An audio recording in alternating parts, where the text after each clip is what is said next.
Boy, oh boy, that was one impressive performance last night by the Miami Hurricanes against South Florida.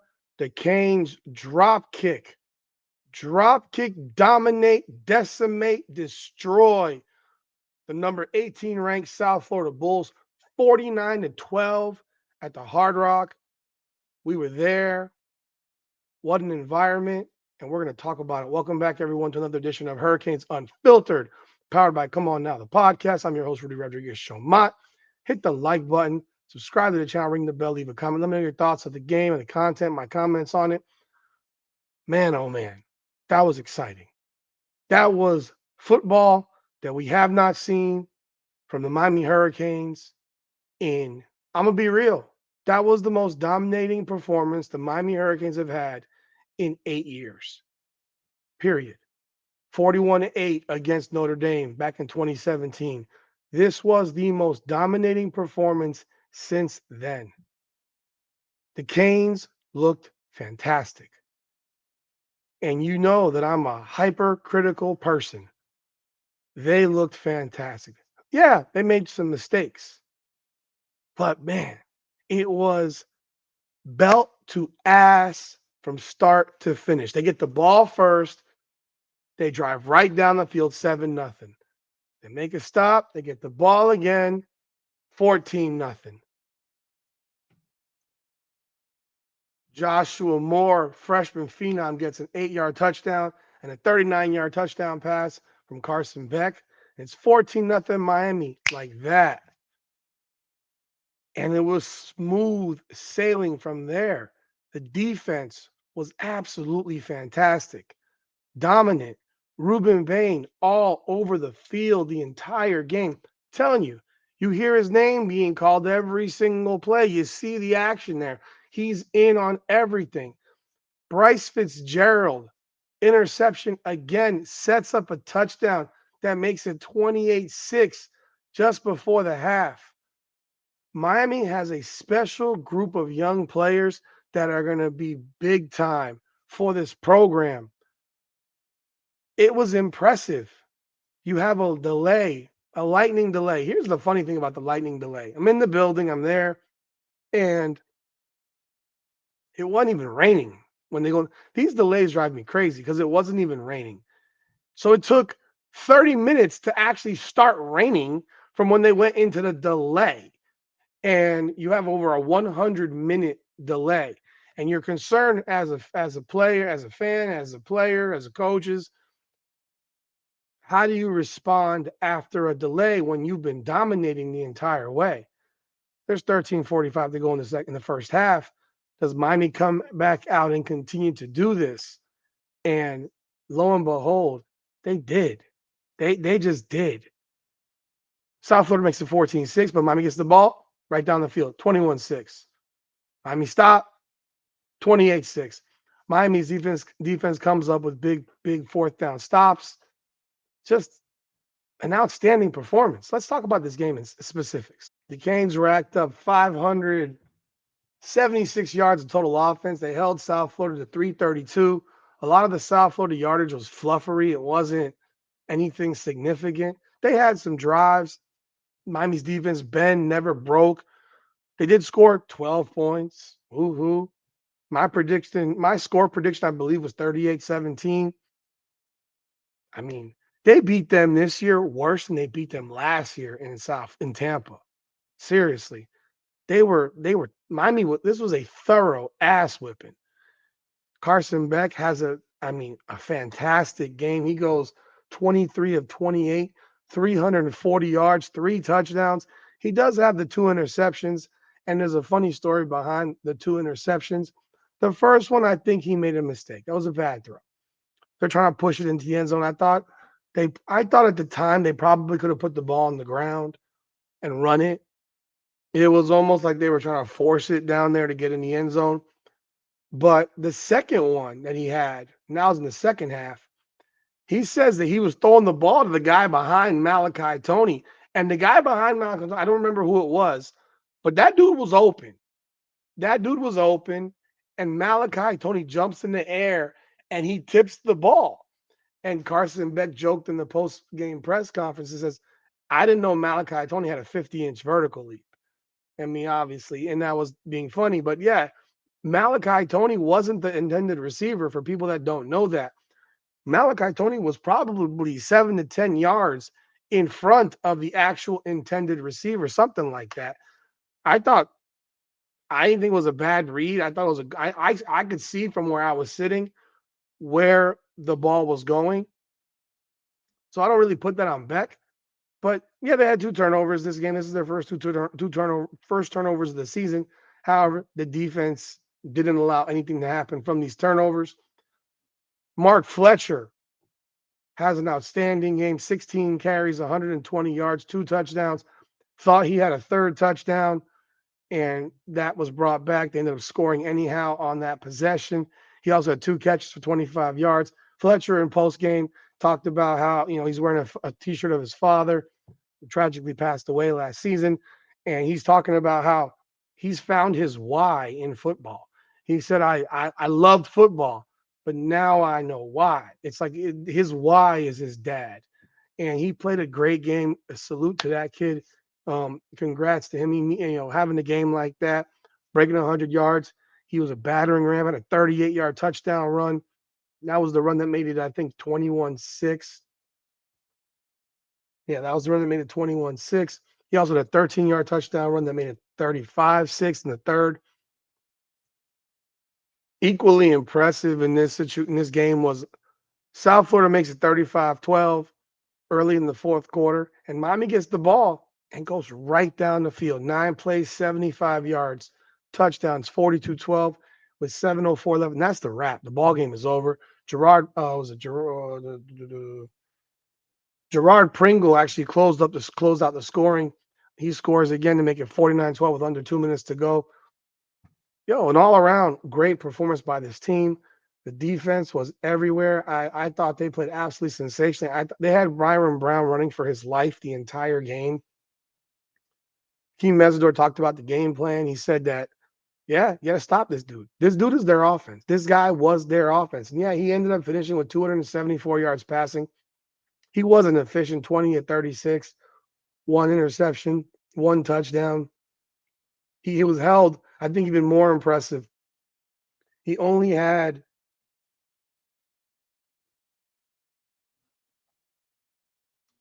He only had 2 yards rushing, net yards rushing. He only had 2 net yards rushing on 13 attempts. So obviously there's some sacks in there, but 23 yards gained on the ground by Byron Brown. They needed a lot more than that from him to have success against Miami. This was a bloodbath, man. This was the type of game that you needed to see because I wasn't wholly impressed with the game last week. I know people were like, okay, they won 45-3. That I wasn't impressed. I thought there was a certain lack of energy last week. This week I saw energy, excitement, fire from the jump. There was no doubt, man. There was no doubt. You get wide receivers that are making plays. Keelan Marion has 6 catches, 81 yards. He leads the receivers. Malachi Tony again, 6 catches, 66 yards. CJ Daniels goes for 4 for 56, makes another ridiculous catch. Every time you throw the ball near CJ Daniels, he makes a play. It's crazy. It's absolutely crazy how good this kid is. They have depth at wide receiver. Joshua Moore, like I mentioned, 3 catches, 61 yards, 2 touchdowns. Carson Beck raves about him and how he performs in practice, that this guy just makes plays and plays and plays in practice. So we didn't know the type of weapons they were going to have on the outside. We have found out. We now know. Miami has dudes on the outside. Miami's got playmakers out there who can get it done. No question about it. There were some odd decisions that I thought South Florida made. They had a timeout and went for fourth down inside. I think it was like inside the 10 or 15-yard line in the third quarter, I believe it was. And they called timeouts 4th and 2, and they just run Byron Brown up the middle. He gets stuffed nowhere. Like, that's what you call a timeout for?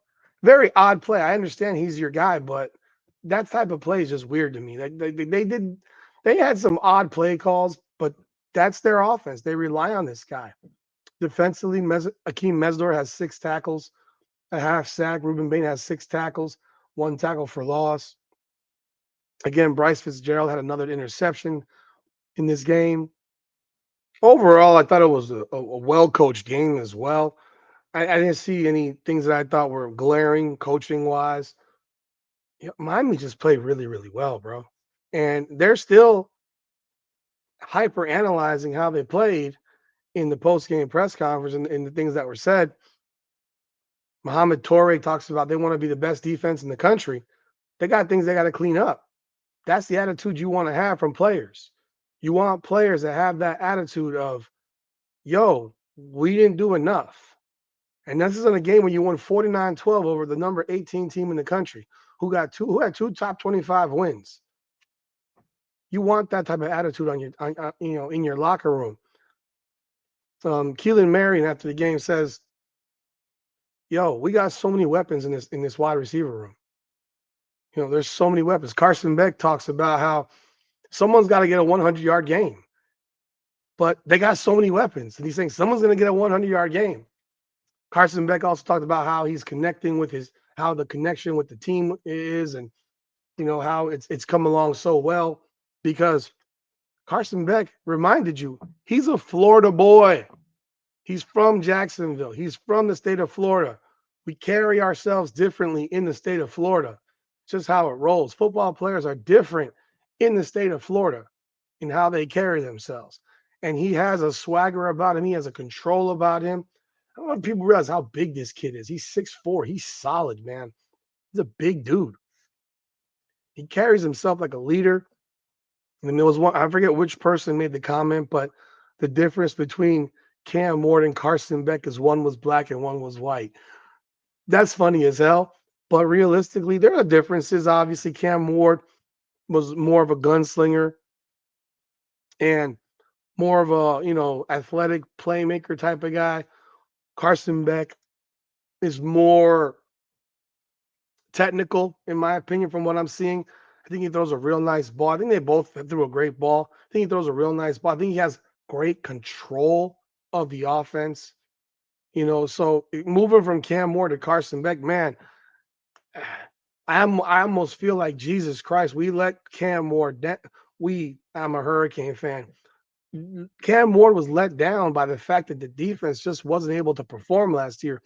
Because if you gave Cam Ward the defense that we've got this year through 3 games, and he was given this defense last year, Miami's a national championship contender. I'm not saying they win the championship, but God dog, they're legitimate contenders because this defense this year is different.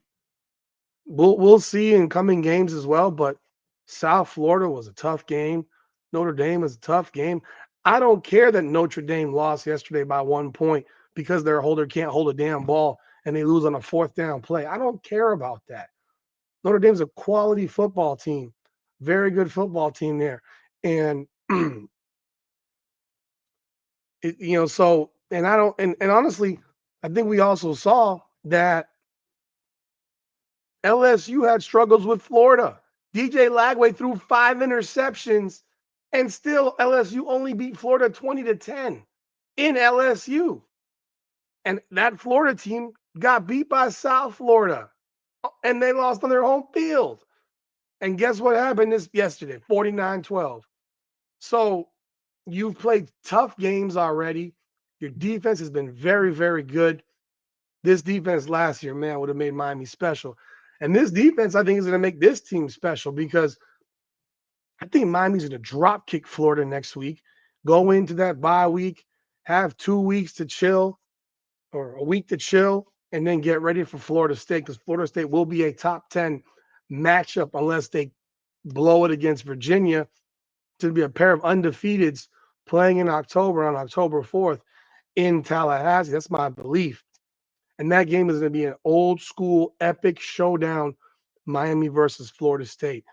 People that don't like that game, I love that game. I love that game. It gives Miami another legitimate top shelf opponent. That's what Miami needs.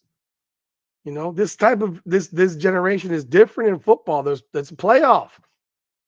It's a playoff system. You've now seen Clemson lose to Georgia Tech. They're 1-2. They lost to LSU. They lost to Georgia Tech. They got skid, got lucky. Kind of got lucky against Troy. So it's a wide open race this year. Miami has a solid football team, and I'm excited about the future of this season, man. This is. I'm trying to avoid getting ahead of myself because when I do that, bad shit happens. But that was the best game I've seen Miami Hurricanes football team play in 8 years. Dead serious. So y'all let me know y'all thoughts in the comments. Hit the like button. Subscribe to this channel. Ring the bell. We have a website. It's comeonNowPodcast.com where I do write-ups now for the games. Not to mention, you see our merch line, Hurricanes Unfiltered. Hurricanes Unfiltered. I'm rocking it right here. Yo, we're unfiltered here. We're going to tell it like it is. We're going to be real with everything that we talk about, man. We have our IG page as well that we just started. We have our main IG, which is Come On Now podcast. And then we have our Hurricanes Unfiltered IG page as well. Yo, seriously, check it out. Check out the website. Leave a comment. Go get your merch, man. Go get your merch. Appreciate y'all. This is Hurricanes Unfiltered, powered by Come On Now, the podcast. Come on now.